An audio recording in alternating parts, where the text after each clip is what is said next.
Hey Honda fans, so our motorcycle project series has officially come to an end and the votes have been tallied. Our winner with 353 votes is Kyle from Grizzly Ridge Honda and his custom 450L Snowbike. Our runner-up with 252 votes was Vance from Riverside Honda and his custom Supermoto 450L. And that's not all. We have one more winner to meet, Terry from Brampton, Ontario.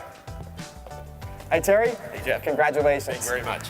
Terry has won $1,000 for voting for his favorite bike at our motorcycle shows. Now Terry, do you have any plans for the money? No, I'm recently retired, so I'm going to take advantage of this opportunity just to keep my options open. Fantastic. We hope you've enjoyed the series. Thanks for watching. Now let's get ready for season 2. In the comments below, let us know what mods you would do to 2 wheels or 4 wheels. Just let your imagination run wild and we'll see you in the next series.